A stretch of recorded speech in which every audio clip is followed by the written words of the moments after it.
네, 국내 게임 산업이 세계 시장 점유율 4위를 기록할 정도로 크게 성장했습니다.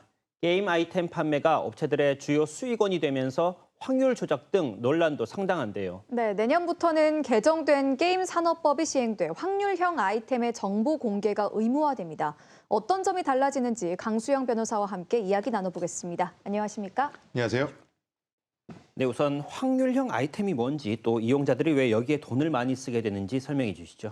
네, 확률한 아이템이라는 게임사에서 지정한 여러 보상 중에 어떤 일정한 확률로 아이템을 습득할 수 있도록 하는 랜덤 박스 같은 그런 개념인데 좀 쉽게 설명을 드리면 가령 축구팀의 감독이 돼서 팀을 운영하는 게임을 한다고 치면 일반 선수들은 너무 느리고 슛도 많이 빗나가는데 네. 손흥민 선수를 영입하면 너무 빠르고 골도 아주 척척 잘 넣는 겁니다. 그래서 게임이 쉽게 풀리는데 이 손흥민 선수를 영입하려면 게임을 아무리 열심히 해도 영입할 수가 없고 반드시 손흥민 영입 박스라는 어떤 확률형 아이템을 구매를 해야만 아주 낮은 확률로 습득을 할 수 있는 거죠. 그런데 게이머들이 조금만 이 아이템을 사다 보면 언젠간 나오겠지 하는 마음으로 사게 되는데 그러다 보면 한 달, 두 달 만에 수백만, 수천만 원의 돈을 쓰기도 하는 겁니다.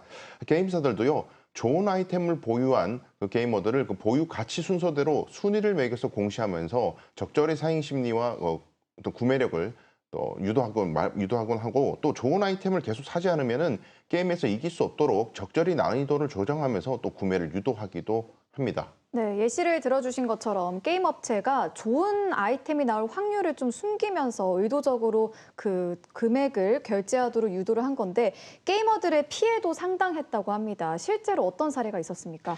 네, 국내 3대 게임사 중 하나인 넥슨에서 있었던 일입니다. 메이플 스토리라는 게임에서 있었던 일인데 네. 이 게임에서 큐브라는 아이템을 구매하면은 이 캐릭터의 어떤 특성 세 가지를 습득할 수가 있는데 예를 들어서 그 힘이라는 그 특성이 가장 좋습니다. 그래서 이 세 가지를 힘으로 힘으로 채우고 싶어서 네. 많은 게이머들이 이 큐브라는 아이템을 엄청나게 구매를 했는데 아무리 많이 사도 이 힘이 나오지를 않는 것입니다.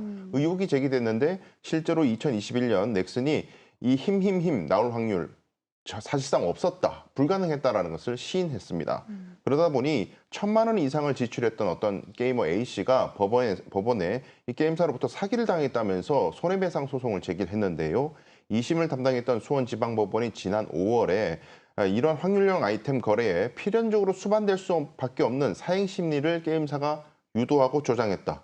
그리고 의도적으로 적극적인 기망 행위를 한 것으로 인정이 된다. 이런 취지로 판결하면서 청구 금액의 5%를 배상하라는 판결을 선고했습니다. 현재 그 넥슨의 상고로 사건이 대법원에 계류 중에 있는데요.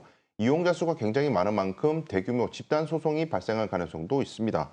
NC소프트도 리니지 게임의 핵심 아이템들을 대부분을 확률형 아이템으로 판매해서 논란이 됐고 넷마블의 경우에도 확률 아이템 관련해서 공정거래위원회로부터 시정 명령을 받고 벌금과 과태료를 부과받은 적이 있습니다. 네, 이 확률형 아이템의 폐해로부터 소비자들을 보호하기 위해 내년부터 관련법이 바뀐다고 하는데 어떤 내용입니까? 네, 이번 메이플 스토리 사건을 계기로 여야 할 것 없이 이 확률형 아이템에 대한 규제 법안을 모두 제안을 했는데요. 지난 2월 27일 확률형 아이템의 정보를 공개할 것을 의무로 하는 그런 법안이 통과가 됐고 이 게임산업법 개정안 내년 3월 말부터 시행이 됩니다. 개정안의 주요 내용은 좋은 아이템이 나올 확률을 실제로 정확하게 공개를 하게 되면 사행 심리가 크게 위축되면서 소비자의 권익이 덜 침해될 수 있다라는 그런 것에 착안해 만든 제도인데요. 게임사가 이 게임의 확률형 아이템의 종류, 또 습득할 수 있는 아이템의 확률 이런 것들을 정확히 공시하도록 하고 이것을 허위 공시하거나 공시하지 않을 경우에는 시정 명령을 받고 시정 명령을 어기면 징역 2년 이하 또는 2천만 원 이하의 벌금형까지 받을 수 있도록 규정하고 있습니다. 네, 확률형 아이템의 정보 공개 시행을 앞두고 법의 실효성에 대한 우려도 나오고 있다고 하는데 어떤 문제가 있는 겁니까? 그렇죠. 이제 가장 큰 문제는 이 게임산업법이 국내 업체만 규제를 할 수가 있고 국내에서 게임을 서비스하지만 해외 업체인 경우에는 규제할 수 없다는 문제가 있습니다.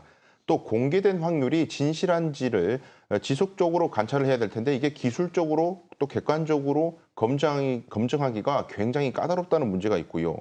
뭐 예컨대 그 손흥민 선수가 나올 확률이 0.5%인지 0.005%인지 실시간으로 감시할 수가 없다는 겁니다. 네. 그리고 게임 업체들이 결국 반발이 좀 있는데요. 그 대체 수익 모델 개발에도 나섰지만은 결국 이런 강력한 규제가 게임 산업 발전에 찬물을 끼얹을 수도 있다. 이런 지적을 하고 있습니다만은 해외 사례를 제가 소개를 해드리면요. 영국 같은 경우에는 아예 확률형 아이템을 도박법 규제 대상이라고 규정하고 있고요. 벨기에나 독일, 네덜란드, 스페인 같은 나라에서는 이미 확률형 아이템을 판매를 아예 금지를 하거나 그런 법안을 추진하고 있습니다. 그리고 중국 같은 경우에는 확률형 아이템을 판매할 수 있도록 하고 있지만은 우리처럼 정보 공개를 강제하는 법안이 있고 일본 같은 경우에는 일부 확률형 아이템만 종류를 구별해서 판매를 금지하고 있습니다.